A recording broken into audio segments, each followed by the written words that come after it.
Hi mga kalagkaw, this is Nelborn of Lagkaw ni Bong. Today, nakaninapod ko sa akong lagkaw sa payag. And I have a lot of things nga na-miss diri kay almost 1 month yun ko nga wala na kaanhi din. So, one at a time, unahon ako og doaw ang akong tanom din. Kaning mga cactus and succulents nga wala nabasa sa ulan kay actually naulan na siya previous days diri kusog daw nga ulan ang nabasa lang kay katulang dito sa gawas pero kanina diri sa kilid sa payag kilid sa lagkaw is wala gyud siya nabasa kay dili man siya mabisbisan kay naagyo siya sa kilid so mo na akong unang buhaton ron one at a time daghan jud kong buhaton karon diri actually so unahon sana ako ang cactus and succulents kay nag-ilaid jud siya nakaingon gud siya giuhaw ako. First things first, pag abot na ako diri sa payag mao gyud ni ako na notice kani sila diri nga area di magini siya maulanan so mo na akong buhaton karon ako ni siyang bubuan.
Okay, dili na po ko sa second layer na sad ko. So, mao ni siya ang dili maulanan diri nga area kay naaman gyud siya pidpids man gyud siya sa atong lagkaw, sa atong payag. So, mo na tong buhaton ron.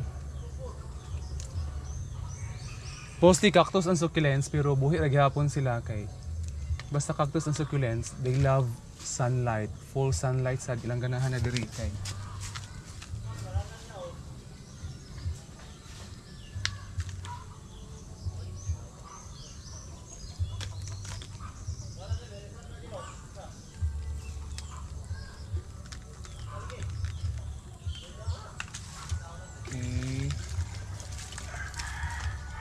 zebra. Uy, zebra the way.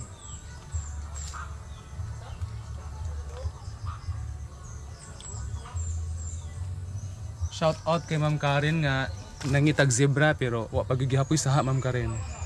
Naa diri isa pero gamay pa siya kaayo cute pa kaayo Okay, diri na sad ko nga area.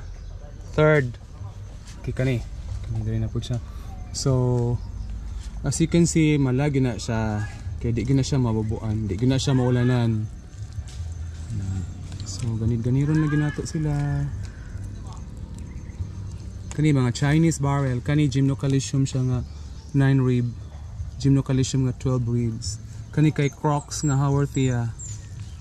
Okay, Gymnocalycium nga ordinary kana. This one hybrid nga Gymnocalycium kana I don't know, nalimot ko. Kani siya kay mahal sad ni siya kay variegated ni pero nawala yung variegation na revert wala te pero marag mao dagwa ito gyud kani Gymnocalycium dako na siya kani Limifolia Gymnocalycium kani nalimot ko succulents cactus okay. Kana cactus last layer na ni siya okay This one is variegated. Actually grafted na siya pero nadaot iya ang rootstock, so ako na siyang gipatong diha sa soil. I hope motubo na siya. Let's continue sa pinaka-last na nga layer, last na nga portion. So after ani we will cut this video na kay maghikay na pud ko para panihapon, kay hapon naman ako lang nang tiwason og bubo. Tomorrow na po ng uban, napakoydahan kay sections diri nga need nang alagaan sad or need nag attention. So ato nang i-continue og bubo mo na ni ang last na portion. Okay.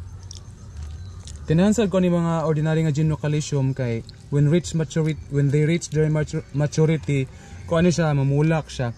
So Ma'am Karen, mawala gani ang sa kuan sa zebra nga gamay pa kaayo. Di pa siya pwedeng i-for sale. Mostly gymnocalcium. Kaya mag-experiment ko ng gymnocalcium soon. Watch her. Nasa gani agave diri oh.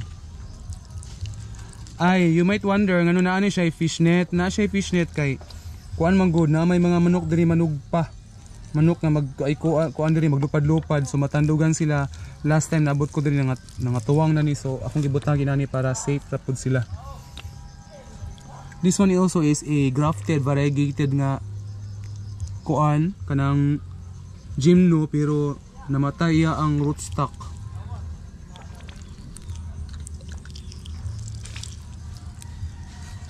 Napay sa ubos kani si Hawartia nga dili ordinary. Mura siya aloe vera pero dili gini siya aloe vera. Or family lang siya sa aloe pero dili siya aloe vera. So nahuman ako pamubuan nga section, undangan na nako siya kay maghikan ako. Bye bye. Thank you guys for watching. See you next time.